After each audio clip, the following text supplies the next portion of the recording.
तो last episode में हमने देखा था यूजी और मेगुमी अंडरकवर बन करके हकारी से मिलने गए होते हैं, जहां हकारी यूजी को फाइट क्लब में पार्टिसिपेट करने के लिए इनवाइट करता है।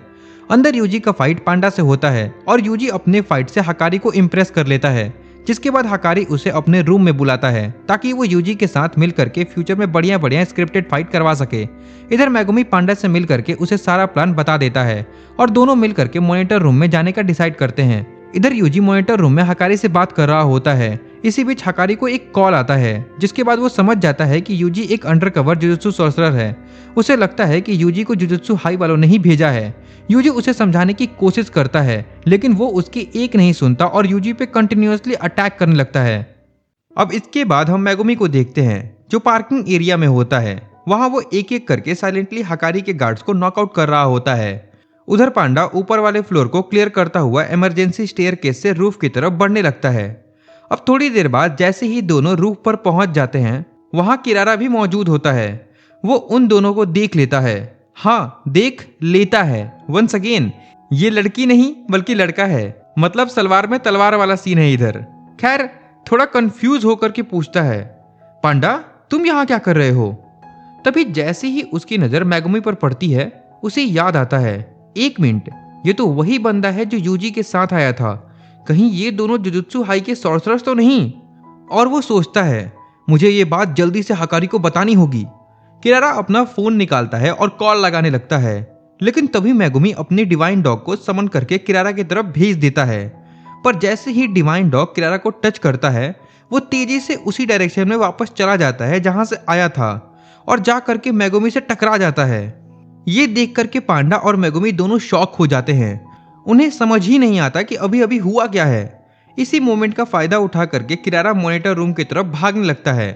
पांडा भी उसके पीछे पीछे भागता है, लेकिन चाहे वो जितना भी कोशिश करे, वो किरारा के करीब ही नहीं पहुंच पाता। उसे लगता है कि जैसे वो ट्रेडमिल पर भाग रहा हो। पांडा चिल्ला कर कहता है, तुम गलत समझ रहे हो किरारा, हम बस हकारी से बात करने आए हैं, हम तुम्हारे दुश्मन नहीं हैं। किरारा जवाब देता है, मुझे विश्वास नहीं हो रहा, आखिर तुम ऐसा कैसे कर सकते हो पांडा? तभी हम देखते हैं कि मेगुमी अपने डिवाइन डॉग को एक बार फिर किरारा के सामने भेज देता है, जो मॉनिटर रूम के गेट को कवर करके खड़ा हो जाता है। लेकिन अगले ही पल कुछ अजीब होता है। इस बार मेगुमी खुद डिवाइन डॉग की तरफ खींचा चला जाता है, जैसे दोनों के बीच कोई इनविजिबल मैग्नेट हो। मेगुमी पूरी तरह कंफ्यूज हो जाता है। उसे बस इतना समझ आ रहा होता है कि वो लोग किरारा के पास नहीं जा सकते और ना ही वो अपने डिवाइन डॉग से अलग हो सकता है। फिर मेगुमी किरारा को समझाने की कोशिश करता है, हम लोग जुजुत्सु हाई की तरफ से नहीं हैं। क्या तुमने टोक्यो का न्यूज नहीं सुना? टोक्यो के अलग अलग एरियाज में जो बैरियर्स बने हैं, वो कोई एक्सीडेंट नहीं है। ये एक प्लांट जुजुत्सु अटैक है जो पहले कभी नहीं देखा गया, इसीलिए हमें हकारी की हेल्प चाहिए। इस पर किरारा बोलता है, तुम लोगों ने ही हमें जुजुत्सु हाई से निकाला था और अब जब जरूरत पड़ रही है तो वापस बुला रहे हो। मेगुमी फिर से कहता है, हम जुजुत्सु हाई की तरफ से नहीं हैं। तुम्हारे और हायर अप्स के बीच क्या हुआ ये हमें नहीं पता, और सच बोलूं तो अब वो मैटर भी नहीं करता। यहीं पर हमें पता चलता है कि हकारी को जुजुत्सु हाई से क्यों निकाला गया था। उसकी कर्स टेक्निक काफी अजीब और अनप्रिडिक्टेबल है। बेसिकली जुजुत्सु हाई के हायर अप्स उन सॉर्सरर से डरते हैं जिन्हें वो कंट्रोल नहीं कर पाते, और हकारी की कर्स टेक्निक लक और रिस्क पर चलती है, जो कि हायर अप्स के लिए बिल्कुल अनप्रिडिक्टेबल थी। इसी वजह से हकारी को निकाल दिया गया था। खैर, बैक टू प्रेजेंट। किरारा कहता है, तुम्हें हकारी की हेल्प क्यों चाहिए? तुम लोगों के पास लिटरली गोजो सातरो है, वो सब कुछ ठीक कर सकता है। मेगुमी जवाब देता है, गोजो सेंसे सील हो चुके हैं, इसीलिए हम लोग हार भी चुके हैं। ये सुनते ही किरारा का रिएक्शन कुछ ऐसा होता है, वो बिल्कुल भी विश्वास नहीं करता। मेगुमी और पांडा समझ जाते हैं कि कोई भी सॉर्सरर ये बिलीव नहीं करेगा कि गोजो सील हो चुका है। इसीलिए मेगुमी फाइट के लिए रेडी हो जाता है और अपने रैबिट्स को समन कर लेता है और फिर उन दोनों का फाइट स्टार्ट हो जाता है। फाइट के दौरान मेगुमी धीरे धीरे किरारा की कर्स टेक्निक को समझने लगता है। बेसिकली उसकी टेक्निक स्टार वगैरह से रिलेटेड होती है, जो काफी ज्यादा ही कंफ्यूजिंग है। इसीलिए मैं ये पार्ट स्किप करने वाला हूँ, क्योंकि ना मैं तुम्हें ढंग से समझा पाऊंगा और ना तुम इसे समझना चाहोगे। और वैसे भी इसकी टेक्निक समझने का कोई फायदा भी नहीं है, क्योंकि ये किरारा का first and last screen time है। फिर भी सिंपल लैंग्वेज में इतना समझ लो कि किरारा अपनी कर्स टेक्निक से किसी भी पर्सन या ऑब्जेक्ट को मार्क कर सकता है और वो उनको कंट्रोल भी कर सकता है। मतलब फुल्ली कंट्रोल नहीं, एक तरह से वो उनके मूवमेंट को पुश या पुल कर सकता है। अब काफी देर तक फाइट चलने के बाद मेगुमी उसकी टेक्निक को पूरी तरह समझ लेता है और फाइनली किरारा को डिफीट कर देता है। हारने के बाद किरारा पूछता है, क्या तुम सच में फर्स्ट ईयर हो?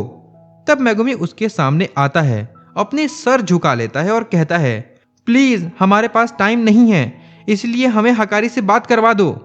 जिसके बाद फाइनली किरारा मान जाता है, लेकिन तभी एक जोर का धमाका होता है और मॉनिटर रूम का गेट टूट जाता है। वहां से यूजी बाहर निकलता है।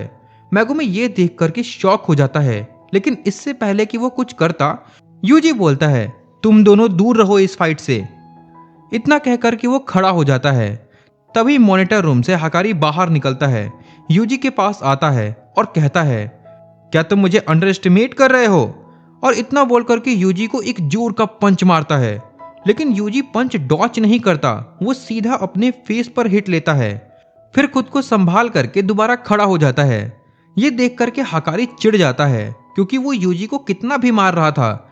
यूजी बार बार खड़ा हो जा रहा था और ऊपर से वो अटैक डॉज करने की कोशिश भी नहीं कर रहा था। इधर यूजी अपने मन में सोच रहा होता है, ये सब शिबुया इंसिडेंट के कंपैरिजन में कुछ भी नहीं है। मुझे बस किसी तरह से हकारी का ट्रस्ट जीतना होगा। उसके लिए चाहे मुझे कितनी भी पिटाई खानी पड़े, मैं फाइट बैक नहीं करूंगा। ये सब देख करके हकारी बोलता है, तुम्हें मुझसे बात करनी थी ना?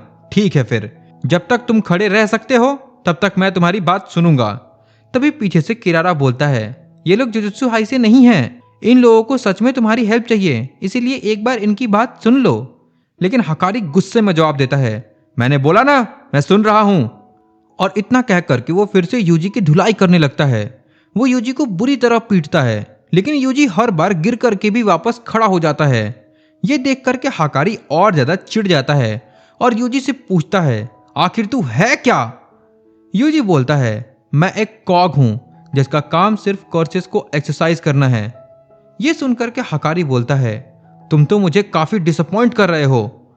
और इस बार वो पूरा गुस्से में एक जोर का पंच मारता है। इस वजह से यूजी काफी दूर जाकर गिरता है। इस पंच को देख करके मेगुमी और बाकी सब शॉक हो जाते हैं, क्योंकि इस बार हकारी ने अपने पंच में कर्स एनर्जी का यूज किया होता है। इसी वजह से यूजी इस बार उठ भी नहीं पाता। हकारी फिर पांडा से बोलता है, तुम लोग इतादोरी को अपने साथ ले जाओ और दोबारा कभी वापस मत आना। लेकिन वो इतना बोल ही रहा होता है कि तभी यूजी लिटरली उसके पीछे आकर खड़ा हो जाता है। ये देख करके हकारी भी शॉक हो जाता है और बोलता है, आखिर तुम किस मिट्टी के बने हो?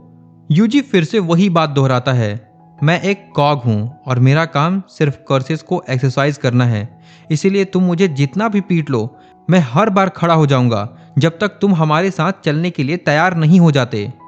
यूजी का पैशन और डिटर्मिनेशन देख करके हकारी थोड़ा शांत हो जाता है और फाइनली उनकी बात सुनने के लिए तैयार हो जाता है। वो कहता है, ठीक है, मैं तुम्हारे साथ डील करने के लिए तैयार हूं। ये सुनकर के मेगुमी को विश्वास ही नहीं होता कि हकारी इतनी आसानी से मान गया।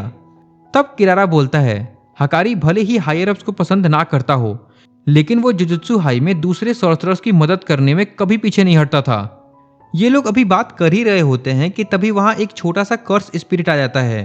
वो और कोई नहीं बल्कि कोगाने होता है।